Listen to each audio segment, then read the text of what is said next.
जय माँ भवानी, जय माँ काली। आप सभी का बहुत-बहुत स्वागत है माँ भवानी की बेटी यूट्यूब चैनल में। आशा करती हूँ कि आप सभी कोई सुरक्षित होंगे एंड अपने लाइफ में आगे बढ़ रहे होंगे, अपने लाइफ पर्पस को अचीव कर रहे होंगे एंड माता की छाँव में होंगे, माता के आँचल की छाँव में उनकी कृपा आपके परिवार पे बनी रहे। मैं यही माँ से दुआ करूँगी। गुप्त नवरात्रे की सीरीज़ मैं चला रही थी जिसमें कि मैंने 3 विद्याओं के ऊपर अपनी कुछ बातें बताई हैं एंड नेक्स्ट जो चौथी महाविद्या है वो है माँ भुवनेश्वरी। ठीक है? माँ भुवनेश्वरी जो हैं वो इस जगत की अधिष्ठात्री देवी हैं एंड उनका तो वैसे भारत के हर स्टेट में, भारत ही क्या इंटरनेशनल लेवल पे भी देखा जाए तो अमेरिका में, थाईलैंड में उनका अ, बहुत सारा टेम्पल है भुवनेश्वरी के नाम से। लेकिन मैं जहाँ गई हूँ, सबसे बड़ा जो मुझे लगा है आस्था का केंद्र वो है जब आप माँ कामाख्या से मिलने जाएँगे तो वहाँ 10 महाविद्या का टेम्पल स्थित है। आप वहाँ जाएँगे तो और उन टेम्पल में जो सबसे ऊँचा टेम्पल है वो है माँ भुवनेश्वरी का टेम्पल और कहा भी जाता है कि अगर आप कभी भी माँ कामाख्या जाते हैं, माँ कामाख्या से मिलने जाते हैं उनसे मिलने के लिए तो आपको ज़रूर से ज़रूर आप जब भी वहाँ जाओगे ना तो आप सुनना वहाँ के पुजारी या वहाँ के लोग कहते हैं कि क्या आपने माँ भुवनेश्वरी की टेम्पल में दर्शन किया? क्योंकि ऐसा माना जाता है कि जब आप माँ कामाख्या की पूजा करते हैं तो माँ भुवनेश्वरी के टेम्पल जाना अनिवार्य होता है। तभी जो पूजा है आपकी वो पूर्ण मानी जाती है। चलिए इसी के साथ माँ भुवनेश्वरी के ऊपर कुछ बातें करते हैं एंड जानते हैं कि ये महाविद्या जो हैं वो क्या आपको सिखाती हैं, आपको क्या मिलेगा उनकी पूजा करने से, क्यों करना चाहिए एंड किन लोगों को करना चाहिए और क्या माँ को क्या अर्पित करके उन्हें खुश किया जा सकता है। सो अगर आप चैनल पे नए हैं तो प्लीज़ सब्सक्राइब करना मत भूलिएगा, बेल आइकन दबाना मत भूलिएगा एंड जितने भी मेरे सब्सक्राइबर हैं ऑलरेडी जो कि इस फैमिली को इतना ग्रो करने में हेल्प किया है, उन सभी का मैं तहे दिल से अभिनंदन करती हूँ बहुत-बहुत एंड कहीं न कहीं वे एक दिव्य आत्मा है, उनमें एक भगवान का अंश कहीं न कहीं विराजमान है, उनके अंदर बसता है, तभी वो यहाँ तक आए हैं, मुझे सुन रहे हैं और इतना पेशेंस रख कर वो सुन रहे हैं। क्योंकि अभी संसार में जो दौर चल रहा है, उस दौर में अगर आप आते हैं कोई भी स्पिरिचुअल जर्नी में तो आपको इतना माया, इतना तरह की चीज़ें आपको भटकाने वाली हैं, मोबाइल में वीडियोज़ वगैरह कि आप पेशेंसली कोई अच्छी बातें सुन ही नहीं सकते हैं। उनको अपने जीवन में आप लाना चाहें भी तो नहीं ला पाएँगे, इतना ज़्यादा डिस्ट्रैक्शन भरा पड़ा है। चलिए देखते हैं। सबसे पहले मैं बता दूँ कि जो माँ है ना, माँ भुवनेश्वरी वो इस पूरे ब्रह्मांड की महारानी कहलाती हैं। उनको बहुत सारे पुराणों में, वेदों में उनके बारे में ये बातें कही गई हैं, भागवत पुराण हो गया कि आप जो माँ भुवनेश्वरी हैं, उनका वो पूरे संपूर्ण ब्रह्मांड उनके अंदर समाहित है। उन्हें पराशक्ति कहा जाता है, वो शक्ति नहीं है, वो पराशक्ति हैं। जैसे कि जो विद्या तो विद्या होती है नॉलेज, लेकिन जो महाविद्या होती है वो जिस प्रकार से नॉलेज का भंडार विज़डम होता है, ठीक है? उसी तरीके से जो शक्ति है, शक्ति का भी ऊपर फॉर्म महाशक्ति, ठीक है? पराशक्ति। इसीलिए उन्हें मदर यूनिवर्स कहा जाता है और बहुत सारे पुराणों में ये वर्णित है कि वो माँ काली, माँ सरस्वती और देवी लक्ष्मी की भी माता हैं, यानी कि उन्हीं से उनका प्रादुर्भाव हुआ है और इसीलिए उन्हें महामाया या आदि पराशक्ति के नाम से जाना जाता है। जो माँ है वो चौथी महाविद्या हैं, 10 महाविद्याओं में से चौथा नंबर है इनके रूप की अगर चर्चा करें तो ये स्वर्ण वर्ण 4 भुजाओं वाली, त्रिनेत्रों से सुशोभित, मुस्कान बिखेरते हुए कमल के आसन पर विराजमान हैं। आप जब इनकी फोटो देखेंगे तो उनके हाथ में ना आपको एक फंदा उन्होंने अपने सिर पे ना चंद्रमा धारण किया हुआ है जो कि शीतलता देता है, शीतलता का प्रतीक है।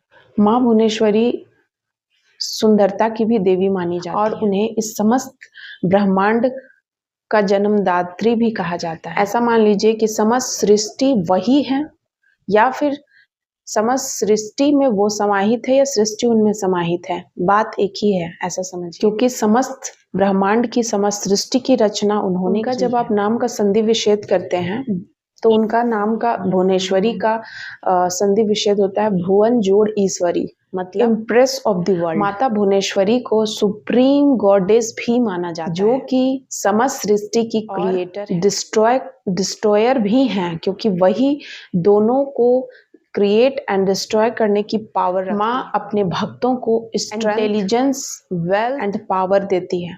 तो अगर आपको बुद्धिमान, ज्ञान चाहिए, साहस चाहिए, समृद्धि चाहिए या फिर शक्ति चाहिए, तो आपको इनकी उपासना जरूर करनी चाहिए। बहुत सारे ऐसे माँ के भक्त हैं जो कि माँ के यंत्र का भी प्रयोग करते हैं पूजा में, चाहे तांत्रिक पद्धति से पूजा कर रहे हों या फिर सिंपली मेडिटेशन कर रहे हों या फिर डिवोशन में हों, वो हर तरीके के पूजा में उनका जो यंत्र है उसका यूज करते हैं।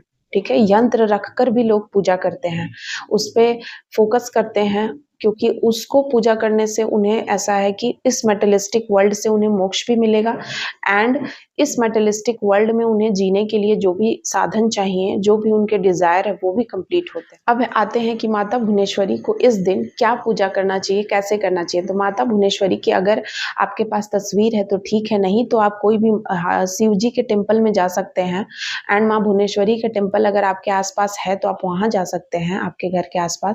एंड माता भुवनेश्वरी को सफेद रंग का फूल बहुत ही पसंद है, प्रिय है। उसके साथ साथ उड़हुल का फूल, तो लाल फूल, उड़हुल वाली आपको पता है कि वो फूल तो हर जगह चढ़ती, मतलब माँ का तो वो फेवरेट है। लेकिन उसके साथ ही अगर आप सफेद फूल चढ़ाते हैं तो ऐसा मान्यता है कि माँ को सफेद फूल बहुत पसंद है।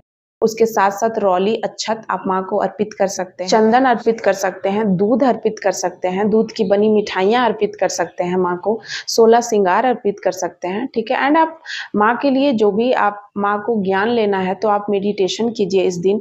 मंत्र है माँ का, सिंपली मैं एक मंत्र बताती हूँ जो कि आप इस दिन चैंट कर सकते हैं पूरे दिन। आप 11 माला कर सकते हैं, आप 10 मिनट कर सकते हैं, आप 1 माला कर सकते हैं, आपके ऊपर डिपेंड करता है। उनका मंत्र है भुवनेश्वरी देवताय नमः। आप ओम भी लगा सकते हैं आगे पीछे, ठीक है, वो आपके ऊपर है कि आपने क्या कभी इस तरीके का पूजा किया है। आपके गुरु हैं तो अगर आपके गुरु हैं तो आप उनसे सजेस्ट कर लीजिए कि आपको ये मंत्र करना चाहिए नहीं, या फिर अगर आप मंत्र करते आए हैं काफी सालों से, आप स्पिरिचुअल जर्नी में हैं तो आप कर सकते हैं, वरना आप अपने गुरु के परामर्श से इस मंत्र का उच्चारण करेंगे और पूजा करेंगे। नहीं तो आप सिंपली एक बार माँ भुवनेश्वरी को सिंपली भुवनेश्वराय नमः या भुवनेश्वरी देव्याय नमः आप इस तरीके का भी जाप कर सकते हैं। अब जानते हैं कि जो देवी भुवनेश्वरी है, माता महारानी, उनका क्या महत्व है हमारे लिए, हमारे जैसे भक्तों के लिए। जो माता है ना, वो सृजन की देवी है, संरक्षण की और विनाश से भी, ब्रह्मांड का निर्माण करने वाला भी माना जाता है, पोषण करने वाला। ये ऊर्जा का वो अवतार है जो कि आपको प्रोटेक्शन भी देंगी, पोषण भी करेंगी, नर्चर हैं वो, ठीक है, आपकी। उन्हें अक्सर आप देखोगे उनके जो फोटो, तस्वीर या मूर्तियां होती हैं माँ की, उनमें उनके हाथ में एक फंदा होता है और अंकुश होता है, मतलब कि आप पे वो अंकुश लगाती हैं एंड फंदा भी है। ये माया है, माया आपके लिए फंदा का काम करता है। आप जितना ज़्यादा माया में उलझोगे उतना ज़्यादा फंसते चले जाओगे, फिर उस पर अंकुश वही लगाएंगी, ठीक है। तो उनके हाथ में फंदा और अंकुश होता है, जो कि ये आपके लिए, जो कि कहीं ना कहीं आपको इस समाज में रह करके कैसे इस वर्ल्ड में आपको विरक्ति पे भी जाना है एंड आपको इस वर्ल्ड में भी रहना है, दोनों बातें आपको सिखाती है महाविद्या भुवनेश्वरी। माता जो है प्रचुरता की देवी है, समृद्धि की देवी है, और अक्सर माँ भुवनेश्वरी की पूजा उन लोगों द्वारा की जाती है जो कि सांसारिक लोग हैं, जो कि व्यवसायिक हैं, या फिर अपने अस्तित्व के लिए उन्हें कोई सफलता चाहिए, कोई व्यक्तिगत सफलता, ठीक है।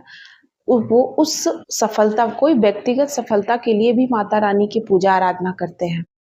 और उनका जो नाम है भुवनेश्वरी, वो सर्वव्यापी है। उनका नाम ही उनके इतने बड़े रूप को दर्शाता है, क्योंकि वो सर्वव्यापी हैं, सर्व विनाशकारी भी हैं और सर्वव्यापी भी हैं। वो चारों दिशाओं में फैली हुई हैं, समस्त ब्रह्मांड के कण कण में, उन्हीं में जगत समाया हुआ है और वो जगत जननी है। सो उनका हर रूप बहुत ज़्यादा इंस्पायर करेगा, चाहे वो उनका कोई भी आप मंत्र जाप करो माता रानी का। सिंपली माता रानी को, मुझे ऐसा लगता है कि जो गृहस्थ है वो सिंपली माता रानी को चुपचाप से ध्यान करेंगे, उनका नाम लेंगे एंड उनका नाम सिंपली माँ भुवनेश्वरी की जय आप बोल सकते हैं, सिंपली माँ भुवनेश्वरी ऐसे बोल करके आप माता रानी का आप जाप कर सकते हैं, या फिर मैंने आपको मंत्र बताया आप वो कर सकते हैं। अगर आप फर्स्ट टाइम न्यू बिगनर हैं और फर्स्ट टाइम अगर आप गुप्त नवरात्रि कर रहे हैं तो इस तरीके से आप पूजा कर सकते हैं। साथ ही साथ इन गुप्त नवरात्रों में आपको पता ही है कि चंडी पाठ होता है, सो चंडी पाठ आप कर सकते हैं। चंडी पाठ बहुत लोग प्रतिदिन करते हैं कंप्लीट, बहुत लोग उसमें जो 13 अध्याय है तो उसमें 2-2, 3-3 करके पूरे 9 डेज़ में वो समाप्त करते हैं। तो आप पे डिपेंड करता है कि आप किस तरीके से ये गुप्त नवरात्रि को सेलिब्रेट करते हैं, किस तरीके से आप अपनी पूजा आराधना करते हैं और अपने स्पिरिचुअल ग्रोथ को बढ़ाते हैं। क्योंकि इस कलयुग में स्पिरिचुअल ग्रोथ का बढ़ना बहुत ज़रूरी है। आप इस मेटेरियलिस्टिक वर्ल्ड में रह कर के बिना स्पिरिचुअल ग्रोथ के आप कोई बड़ा सक्सेस नहीं हासिल कर सकते। आप देखो जितने भी बड़े-बड़े सेलिब्रिटी हैं या फिर कोई भी बहुत बड़ा बिलियनियर्स आप देखोगे कि वो कहीं न कहीं सनातन धर्म से एंड वो देवी-देवताओं से जुड़ा हुआ है, खासकर शक्ति से जुड़ा हुआ है एंड वो मेडिटेशन करता है उनके लिए, उनका जाप करता है। तो उन्हें भी कहीं न कहीं एक स्टेज पे आकर ये समझ में आता है कि जाप एंड पूजा का कितना इम्पोर्टेंट है। तो आशा करती हूँ कि आप सभी को ये बातें समझ में आई होंगी एंड माँ भुवनेश्वरी की कृपा आपके परिवार पे सदैव बना रहे, मैं यही माँ से प्रार्थना करूँगी। जय माता दी, जय माँ भुवनेश्वरी।